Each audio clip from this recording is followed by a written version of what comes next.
ঠিক মাঝখানে, এই দেখেন শীতলক্ষ্যা নদীর ঠিক মাঝখানে আমি দাঁড়িয়ে। আকাশটা অনেক সুন্দর, ওই যে আমাদের এলাকা সবুজ সবুজ সবুজ, আজকে অনেক মেঘ।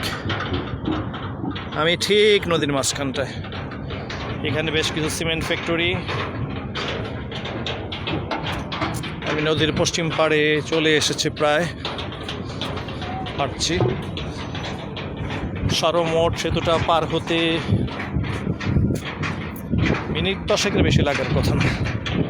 আমি আসলে সময়টা ওইভাবে দেখিনি, কারণ আমি থেমে থেমে ভিডিও করতেছি। আশেপাশে অনেক জঙ্গলি জানোয়াররা চলে আসছে প্রেমের নামে উন্মাদনা বদমাশি করতে। তো উন্মাদদের জন্য মাঝে মাঝে আমার ভিডিও থামিয়ে দিতে হচ্ছে। ওই দেখেন নিচে একটা ঘাটলা করা হয়েছে, বেশ সুন্দর, লোকজন গোসল করতেছে। ওই যে এক বুড়া চাচা, আমি এটা জুম করি, এই যে বুড়া চাচা গোসল করতেছে। এই যে নদীর আমি প্রায় পশ্চিম প্রান্তে চলে আসছি।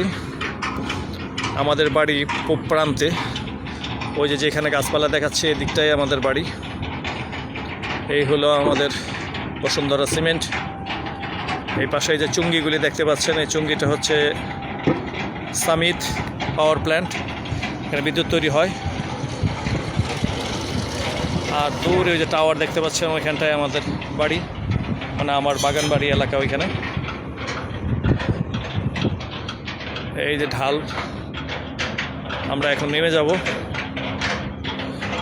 ঠিক আছে, আশেপাশে ভিডিও টিডিও হচ্ছে, বক্কর চক্কর বিভিন্ন ইয়ের আসছে। ওই যে এক টিভি ভংসং করতেছে, এই ভংসং চলবে বেশ কয়েকদিন, মানে আমরা খুব আবেগপ্রবণ জাতি তো তাই। আচ্ছা, আবার নামি, তারপর আবার ভিডিও করব।